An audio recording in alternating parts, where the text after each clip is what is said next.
This evening, we are pleased to have Andrea Miller join us, and we're going to get started by reminding you of those housekeeping things. Please keep your mic on mute. Save questions for the end of Andrea's presentation.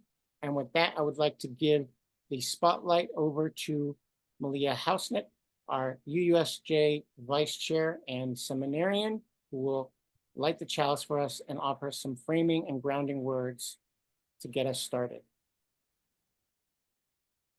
Thanks, Pablo. So good evening. First of all, my name is Malia Hausnet. I use she, her pronouns, and I am a fourth-year seminarian, aspirant to the UU ministry, and vice chair of UUSJ's Board of Trustees. I'm a light-skinned woman, my mid-40s, with shoulder-length, wavy, light brown hair, wearing a short-sleeved green top and dark-rimmed glasses. And I'm joining you tonight from Dakota Land in Minneapolis, Minnesota. What a pleasure it is to be able to be with you all tonight and to speak to what it means for us to gather for this critical work on behalf of an inclusive and equitable democracy as Unitarian Universalists. The idea that all people should have a say in the decisions that impact them is a core theological commitment of Unitarian Universalism, so much so that we have codified this commitment in our covenants to one another for more than 60 years. But we don't always stop to remember why our core beliefs call us to work tirelessly and sometimes even risk our own comfort and safety for a particular form of government. As Unitarian Universalists, we come together around the shared belief that every person is inherently worthy and has the right to flourish with dignity, love, and compassion. We proclaim that justice is manifested in the recognition of what Reverend Dr. Martin Luther King Jr. called respect for the dignity and worth of all human personality. Unitarian Universalism teaches us that human equality is a necessary and natural outcome of humanity's shared divinity, and that equality becomes justice when we build our communities and our society around the central principle of love and the idea that every person matters.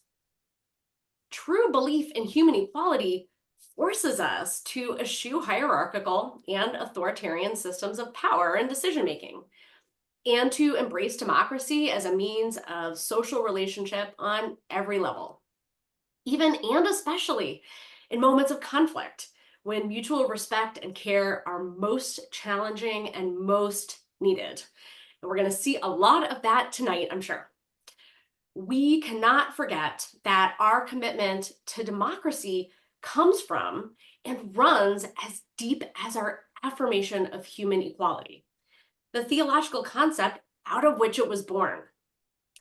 Through democracy, we exercise our individual right of conscience, but we draw that right of conscience from our shared belief that we are divine and deserving of self-determination, precisely because we are of the same ultimate substance, not because we are smart or sophisticated, educated or enterprising, but because we are human.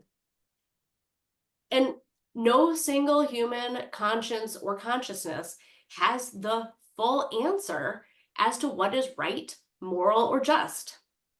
Unitarian Universalism, through our shared value of pluralism, calls us to recognize and accept our own limitations of perspective and understanding, to see that our strength, resilience, and beauty are as much in our differences as in our similarities.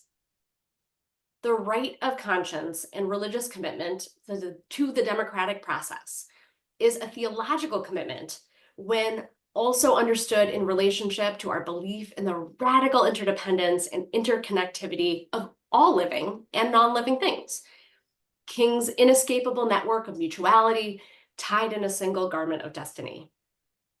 What we do matters, and what affects one directly affects all indirectly.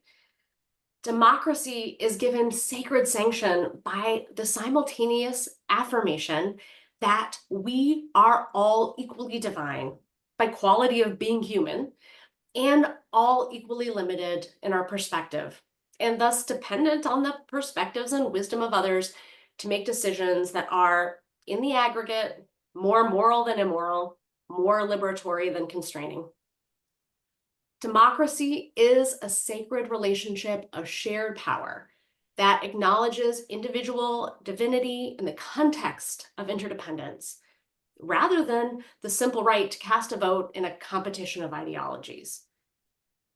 The world of which we dream is not yet the one in which we live, but we can and must still make the choice every day to act on our values in ways that make democracy possible and meaningful, fair and accessible, equitable and just. It starts with loving and caring for our neighbors and building towards the beloved community of which we dream. It also involves giving our time and attention to activities that make democracy possible under the leadership of those who experience the constant threat of exclusion.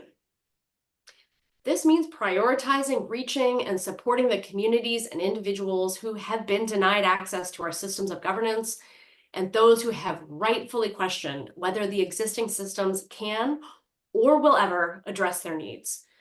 Reclaim Our Vote does just that. And by working with and through local people of color-led organizations, providing real information and support that's tailored to the needs of each person and each community. Our shared UU values and the beliefs from which they're born call us to combat authoritarianism and manifest real democracy. May we find inspiration and wisdom in Andrea Miller's message tonight and in each other's presence and sacred commitments. What we do matters, and together we can and must act in solidarity with all communities so that all people have a say in the decisions that impact them. May it be so, and amen. Thank you so much, Malia. Truly beautiful framing and grounding for this evening. And we will joyfully watch you light the chalice. With that, I want to thank you. And now I give to you, our audience, the wonderful, brilliant, compelling, true advocate for peace and justice and equity, fighter for racial justice and racial harmony therein, the inimitable Andrea Miller from the Center for Common Ground and Reclaim Our Vote. I want everybody to know that Andrea is a great friend to UUs and to UUSJ, and we feel blessed to be in relationship with her, starting with our work through Faithful Democracy several years ago. Thank you so much, Andrea. Well, thank you, Pablo. Thank you, everybody that has joined tonight. As I was telling Pablo and Malia, we are family. We have worked with you through Reclaim Our Vote probably since 2019. It has been a long time, and we love working with you. As Pablo said, I am Andrea Miller. I am a medium brown skinned African American woman. I wear very, very, very large glasses, and I wear my hair pulled back and slicked back, and I into a long dreaded ponytail. And I am so delighted to be with you tonight. Now, what I'm going to talk about tonight is what we are doing, and I want to make certain that everyone has the context of why we are working, where we're working. We have gotten some news from the field. We have added another state, brought one of our organizers back.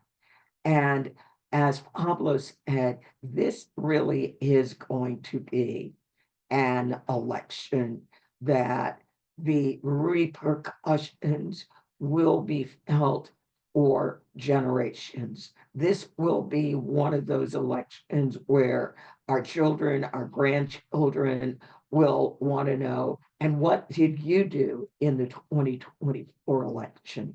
And everybody here will have a fantastic story of all the efforts that they made to ensure that underrepresented, marginalized, and ignored voters had an opportunity to go and cast their ballot. They knew where to go, they understood their options. So, thank you very much tonight.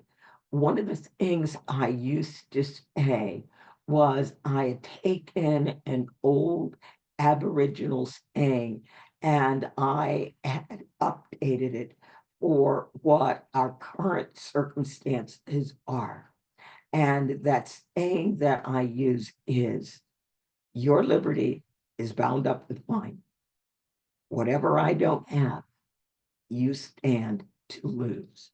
And I think so many of us understand what is going on today. We have the prospect of joy and love and bringing people together versus hatred, belittling, and literally tearing communities apart. So, again, as people of faith, it's pretty easy to figure out what side we're on. So let me begin. I brought a presentation for you, and we will share this with you at the end.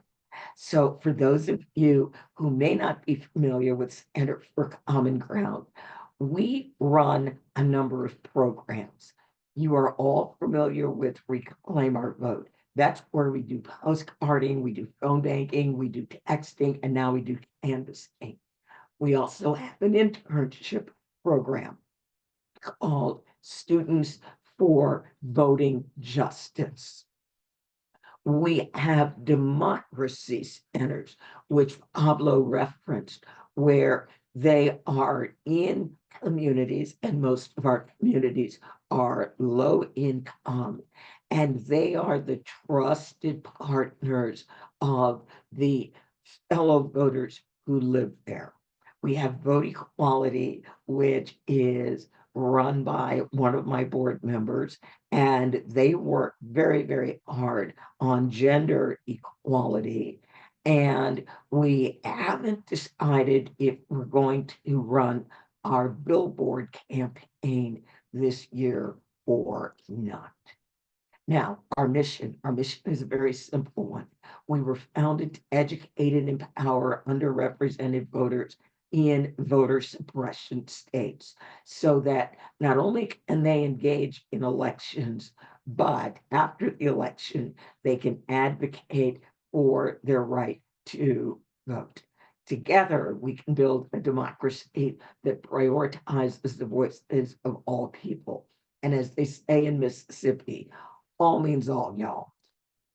Now, in 2020, we had 44,000 volunteers.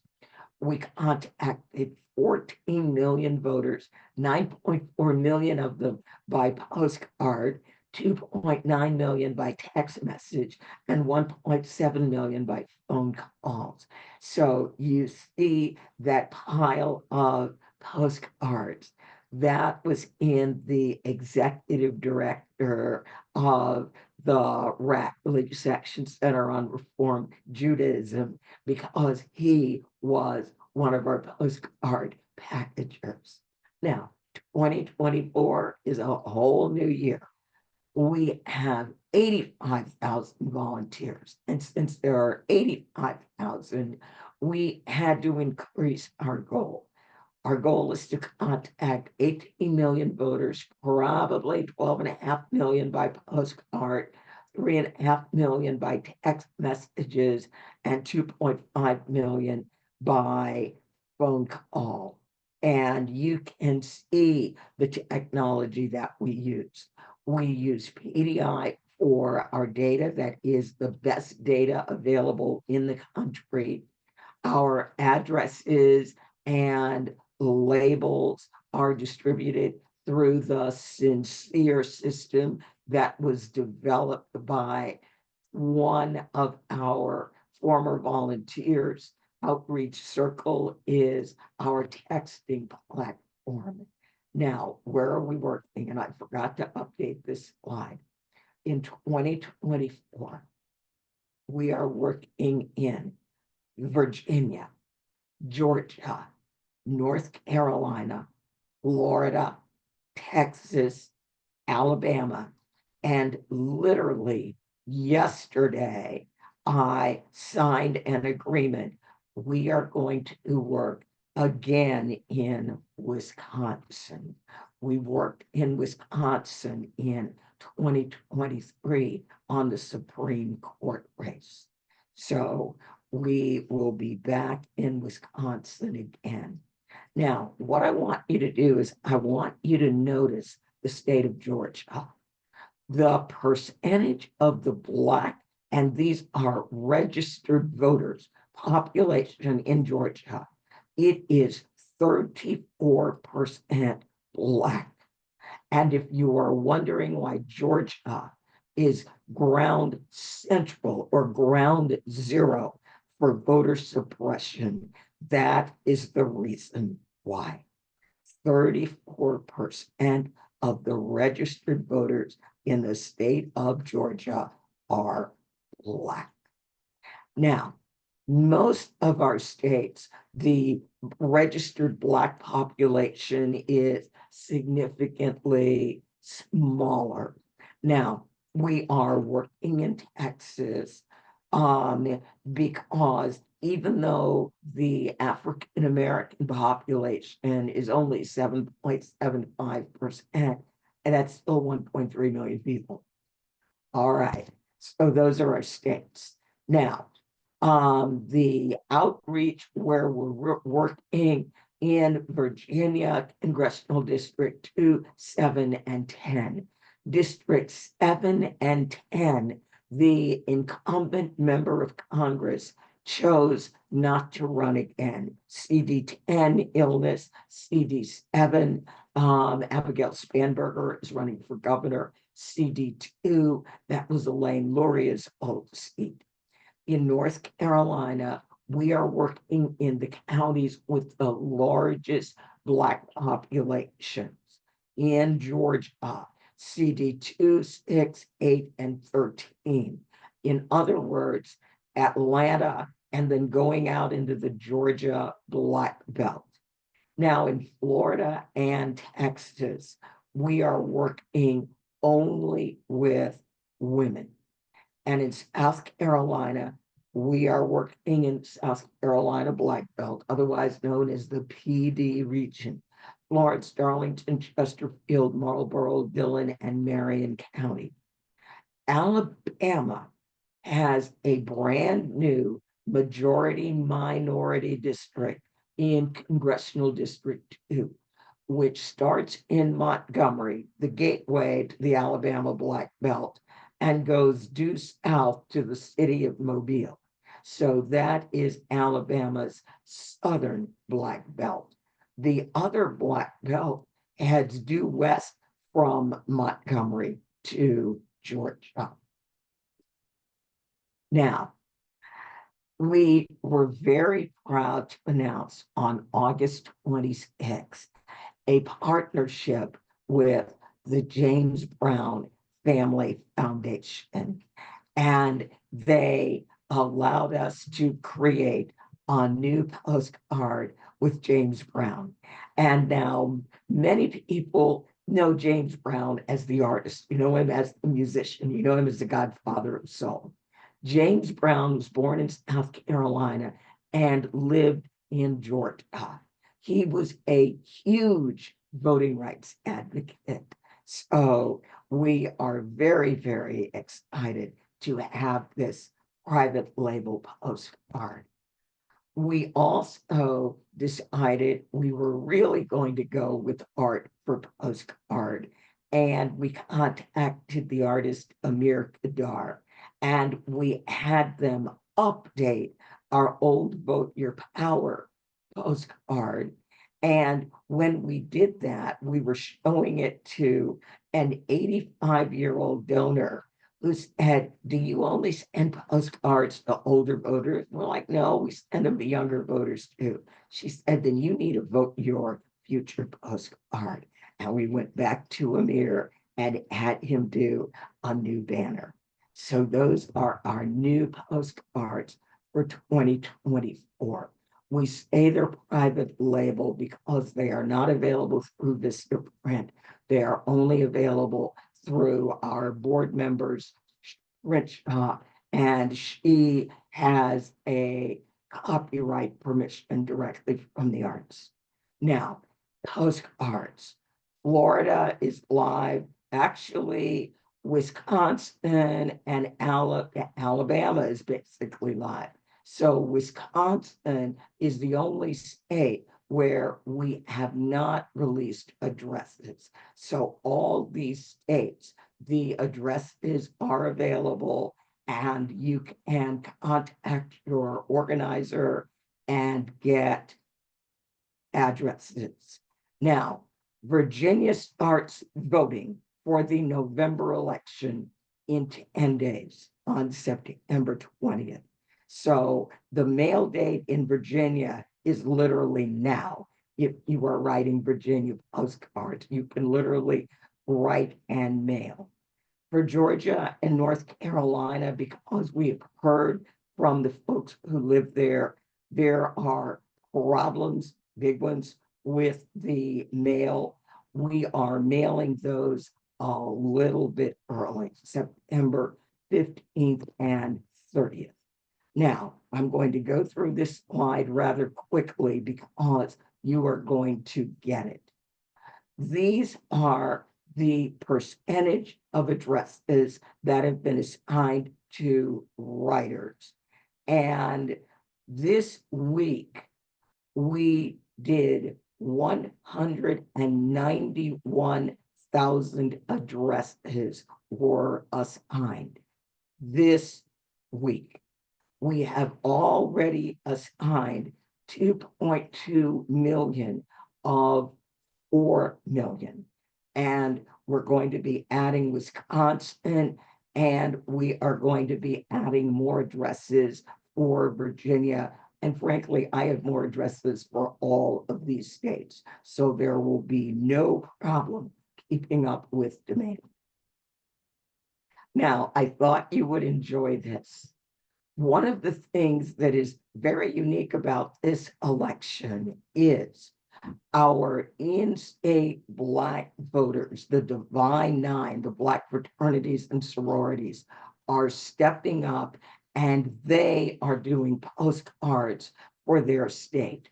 So these are the private label postcards, 150,000 of them sitting in pallets a couple of days ago. And that big FedEx truck that rolled up in front of the organizer's house, and she had 28 boxes of postcards. We are so excited.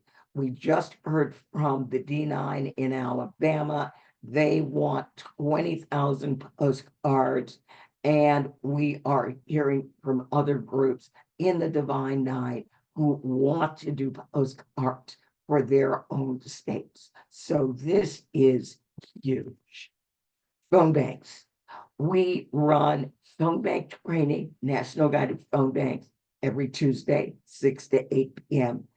And now on Saturday, 4 to 6 p.m. These are Eastern times.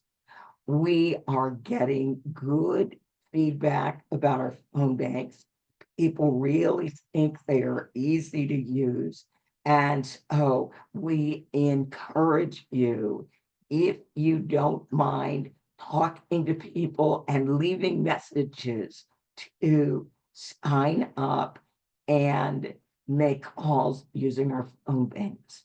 We have a dialer. No one will get your personal number, but it is a one person at a time. You decide when you want that dialer to dial.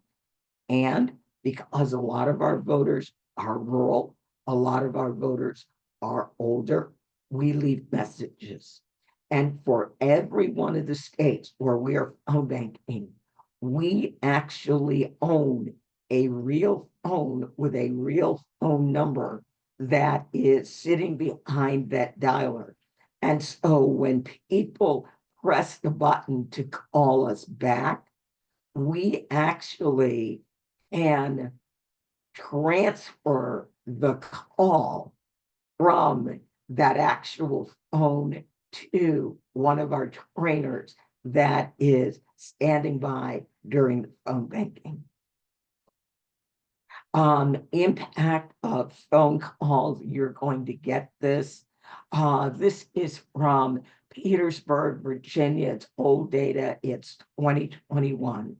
But we were contacting voters, and what we found was we got a nearly 6% bump just from voters who received a voicemail in 2021. Nobody was calling Petersburg but us, so we know it was us. People like, you're calling Petersburg? Why? There are Black voters there. That's why we're calling Petersburg. It's 86% Black.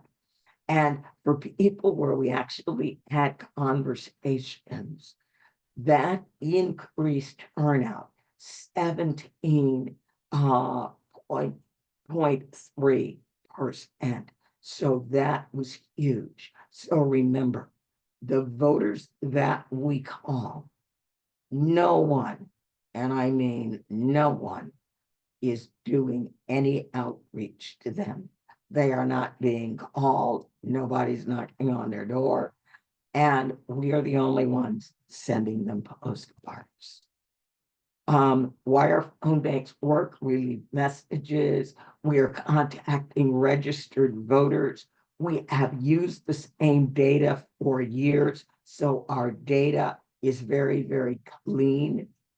And we make sure voters get the information they need to be able to vote. Now, this is what our phone bank page looks like. It's divided by state. And then each of these buttons, that is actually a button to a phone bank for a specific county. So when we phone bank, we don't phone bank an entire state and give people generic messages. We are phone banking county by county with county specific information. And then North Carolina, we just switched to get out the votes. So only Mecklenburg is up right now. We will be getting Raleigh and Durham up probably later this week. And then in Georgia, we are still doing Georgia Pledge to Vote. I believe the plan is next week they will convert Georgia to get out the vote. Now, why are we doing redistricting information in Georgia? Because when Alabama won the lawsuit and Alabama had to redistrict, also Georgia, North Carolina, to some degree, South Carolina and Louisiana also had to redistrict. What Georgia said was when they read the order said they had to create a new majority minority district. New and additional are not the same emotion. So what they did in Georgia was they did let's move 80% of the Black voters in the state of Georgia into a totally different district, just because. So we started making these phone calls because we realized when people show up to vote, if they didn't vote in the primary, they are going to be voting for a whole collection of people that they may never have voted for before. So we want people to look at their ballot, who's running, and know who is in their district. And then we have the phone bank schedules. We will be launching. We have a new partner in Florida. We will be phone banking in Florida. And I just want you to see the numbers. So Georgia, we've made 11,000 calls so far in 4 phone banks. And in Virginia, Virginia had a primary in June, so those phone banks are still up. Actually, no, they're not. These are all new phone banks. In 21 phone banks, we've made nearly 87,000 phone calls. I had to think about that. 638 people making calls. Neighborhood canvassing is relatively new. We tried it out in 2023 in Virginia and we liked it. And so now we are expanding into Georgia, North Carolina, and our partners in Florida cannot wait to canvass. When we canvass, this is a sample of the kind of information we leave for voters. When is early voting? What dates? We like to give them a QR code as well as a website. This is where you can go and get the list or date and times of your early voting. We tell them on election day, they have to vote at their assigned precinct. Some of our communities currently have rides to the polls. If there is a free ride to the poll, that will be listed there. And then if the state requires photo ID or voter ID, we will tell people what that is. And then this is new active vote. What is on my ballot? This is Mecklenburg County, North Carolina. Voters in Mecklenburg County, there are going to be 34 offices on their ballot in November. So we want to make sure voters are aware of how big their ballot is. So they've got President, US House, they've got all their statewide offices, state Supreme Court, and I never knew a county had so many judges, but they do in Mecklenburg, and apparently they're all up for election at the same time. It is very, very critical with the ongoing voter purges that are going on in many of the southern states that people ensure their voter registration is still active. And if it turns out they have been purged and they want to vote, we are trying to make sure as many people as possible get this information prior to the voter registration deadline, which will normally be sometime between October 15th and October 21st in most of the southern states. Virginia has same-day voter registration. So if they purge you and throw you off the rolls, you can show up to vote and then register and vote the same day. Who is on my ballot? This is what active vote looks like. I'm going to drop the link in the chat so that everybody here can go and take a look at active vote. Now, not only does it show you under elections who is running for office, but under officials, it shows you every elected official based on your address. And I like to say from the White House to the outhouse, all the way down to your county council. And after the election is over, it shows you every bill that's been introduced in your state legislature. So you can look at a bill. What are all the voting bills? I would have voted for that bill. Well, did your state senator and your state rep vote for them? Oh, no, they didn't. Maybe time to trade in that state rep or that state senator. We again built a Virginia early voting list. The Virginia Board of Elections has a terrible website. When you go to it, it looks like there are only 12 counties with early voting. No, there are 12 very large counties that have satellite offices. All 133 counties have early voting. Now, why did we choose the states that we chose to work in? These blue that you see, these are Black voters in Georgia. So Georgia has 2.5 million Black voters, or 34% of those voters in Georgia are Black. And as you can see, yes, in Atlanta, but there are many other spots where there are large collections of Black voters. We literally found out from the people in Georgia that there is a concentration on working on voter turnout in Atlanta. The Georgia Black Belt is being completely ignored. So that is going to fall to us. In North Carolina, nearly 1.5 million Black voters. We are just opening a democracy center in Charlotte.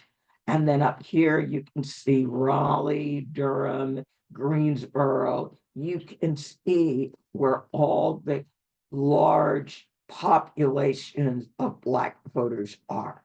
So these are the areas where we're working. We're also working in eastern North Carolina, where we are right around the ocean side in Congressional District 1. In South Carolina, we are concentrating on the PD region, which is kind of in here. So this is part of where the South Carolina Black Belt was. And then in Virginia, our voters are in Northern Virginia, they're in Central Virginia, they're in our Oceanside, Hampton Roads. So this is where we are focusing our outreach. And in Alabama, I mentioned Congressional District 2. There it is in Montgomery, going down south to Mobile. And that one district, it is 52% African American. Florida, by all stretches of the imagination, is almost a majority minority state. 50% of the voters in Florida are white European. That means 49% of the voters in Florida aren't. So again, we have found no outreach to the Black voters in Florida. So we just brought on a new partner. They will be working on that. And then the great state of Texas. Again, another state where 50% of the registered voting population is European. The other 49% is not. We are working with several Hispanic groups, and they have asked us to really concentrate on the outskirts of Houston, Dallas, Austin, and San Antonio. So those are the voters we are working with. And I literally just added this tonight. Wisconsin. Normally, we do not work in Wisconsin. The board requires that if we're going to work statewide, that there be at least 20% voters of color. Well, Wisconsin kind of makes that. So we are concentrating on the voters in Milwaukee and the Black voters in Madison. So that is where we are working. And there are links if you want to postcards, centerforcommonground.org/postcarding. If you want to find out about phone banks, centerforcommonground.org/phone phone banks. We will be running texting. The texting will not be available actually around the 15th of September. We want to get in front of early voting in Virginia. And that, my dear people, is my presentation. If there are questions, I would love to entertain any questions. So we'll get started. Thank you so much, Andrea. I'm gonna ask people to be brave. We're recording. I'm sorry. I'm gonna ask people to be brave and raise your electronic hand. That's usually an icon at the bottom of your Zoom dialog box.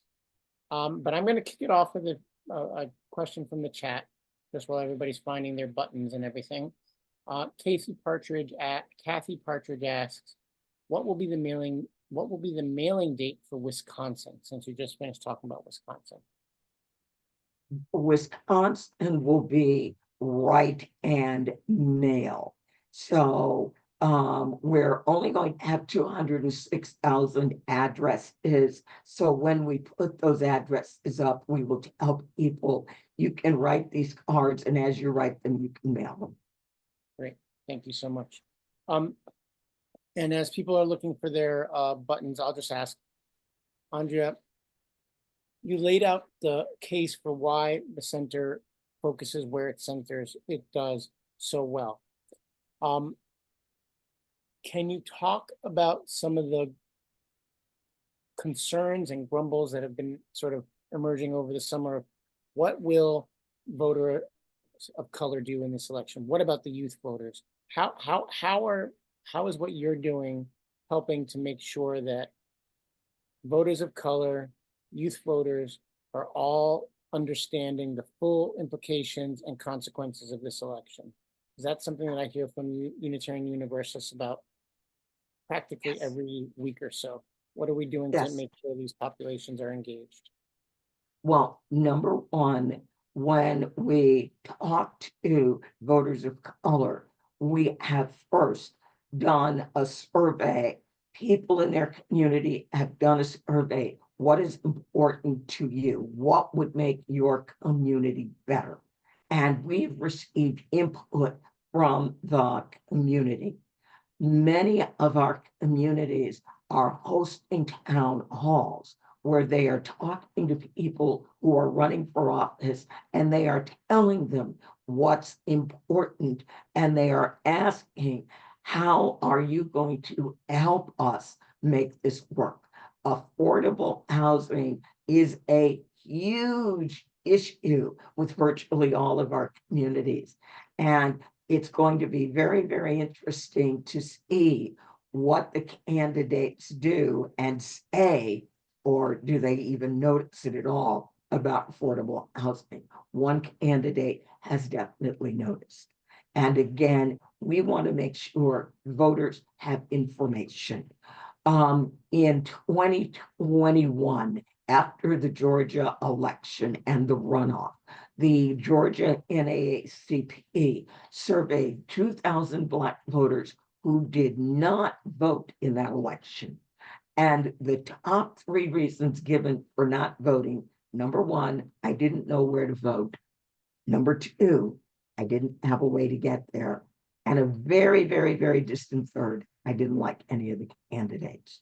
So we have really concentrated on fixing 1 and 2. Thank you so much. So I'm looking around. Does anybody have a question? Please raise your electronic hand, or I guess you could wave fiercely and I'll try to find it. Hello, I have a question. It's Fred Van Duzen. Hey, Fred. How are you, Andrea? Thank you for Hello, being here. I am good. I've been trying to find places that are doing text banking, and you mentioned it a little bit. And it seems like it's not happening as much this year, and I just want to get a sense of why that is.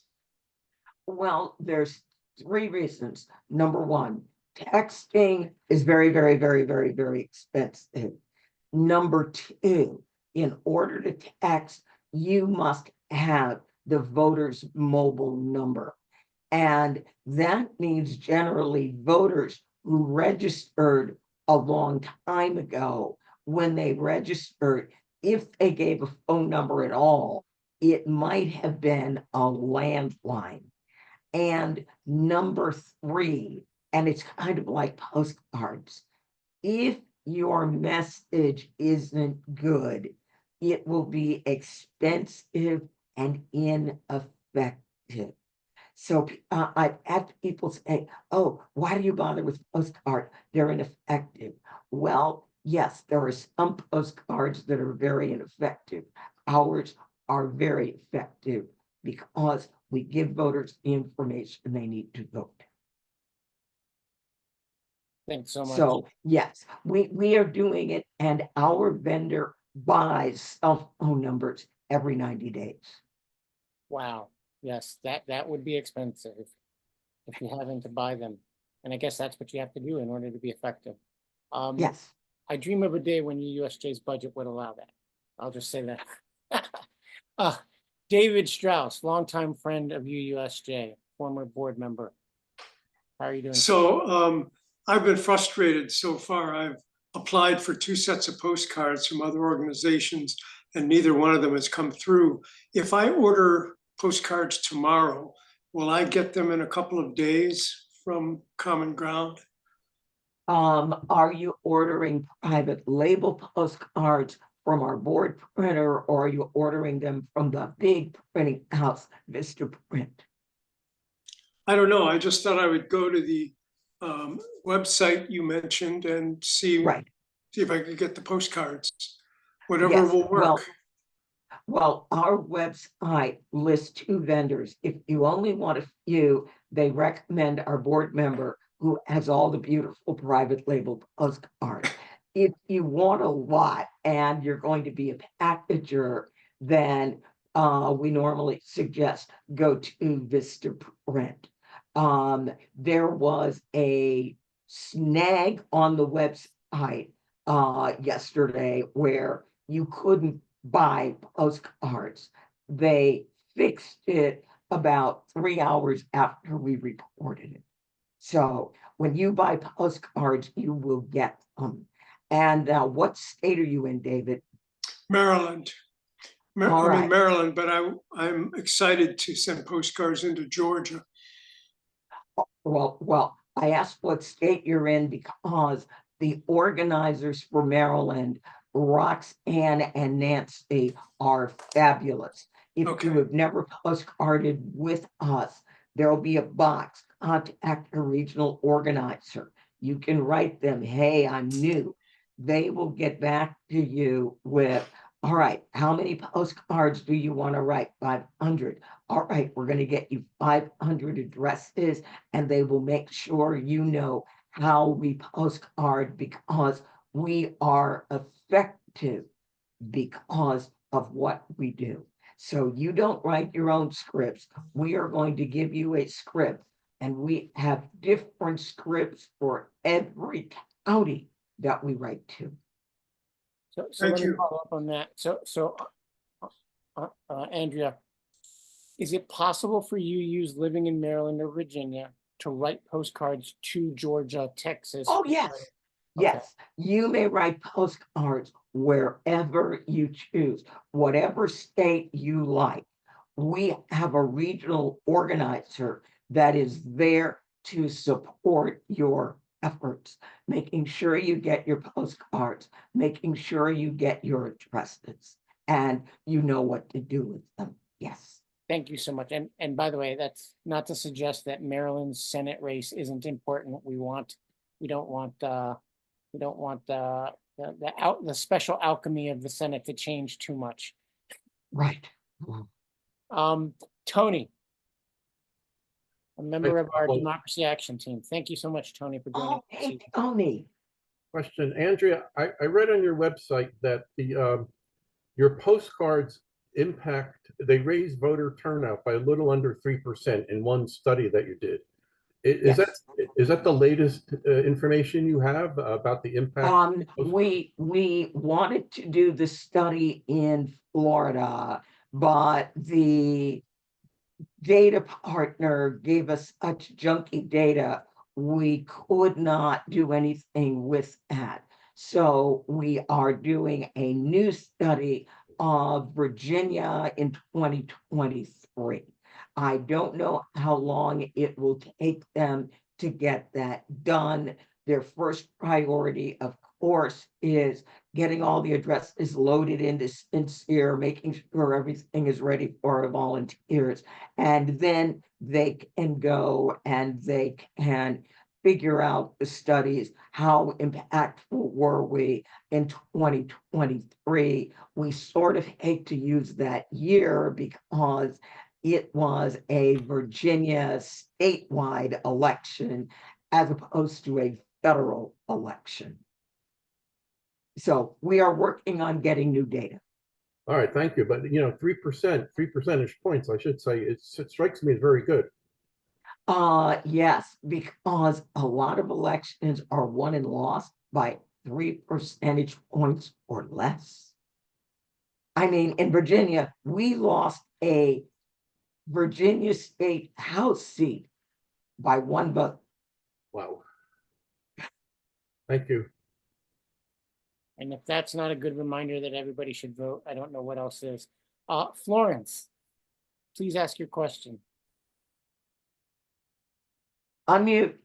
Yeah, you got to come off mute. There we go. Can you hear me? Yes. Okay. I just want, first of all, I want to thank you because every time I listen to one of your talks, I get so inspired because there's so much good concrete information. I just wanted to put in a plug about Maryland, where I live, because not only is the Senate race going to be close, but there's a reproductive rights initiative on the ballot. And for anybody in Maryland, if you go to the UULM, which is the Maryland UU legislative website, there's all kinds of graphics and stuff that you can use. So if you're going to canvass, they can even help you identify where to canvass in Maryland. So just anybody in Maryland that wants to work Maryland, check that out. Excellent. And the reason we have a tremendous amount of hope this year for Florida is they have reproductive freedom on the ballot and legalization of marijuana. That's women and young people. I will say, for those who are tuned in to Maryland, the Unitarian Universalist Legislative Ministry of Maryland is intending to go canvassing with the Poor People's Campaign this weekend. So it's a good time to look at your emails and pay attention to the opportunities. We're getting close to the close of our event. So I want to just thank you, Andrea, for joining us. It's always a pleasure to hear your wisdom and to see the impact, to see the data. So many times we hear, folks on the left, folks in progressive circles don't ground their work enough in data and goals. And I always say, have you seen what the Center for Common Ground does? That's just a canard. We ground our work in data, you ground your work in data, and thank you so much for everything. I want to invite Malia back to the spotlight so that she can extinguish the chalice for us and close us on a good and solid note. Thank you so much, Andrea. We appreciate you. Thank you for inviting me.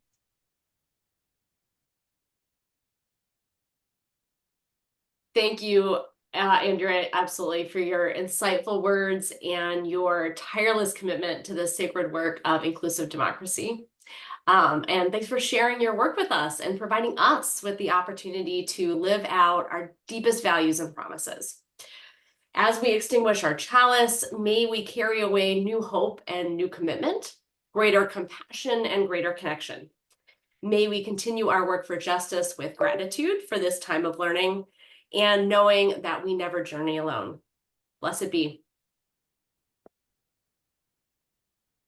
Thank you so much. Thank you everyone for joining us this evening. I hope that you go and pay attention to the debate and you hear what the candidates are saying. We at UUSJ are going to be paying very close attention to the issues of immigration. I think it's interesting for everybody to know that the candidates are fairly aligned on the issue of securing and closing the border. We're going to be listening for the comments around reproductive justice. We're going to be listening for the comments around a healthy and inclusive democracy. And we will certainly be listening to what the candidates say about the environment and climate justice. So please go do a small part of your civic duty and pay attention to what the candidates are actually saying. And let's take at least one or two of them at their word.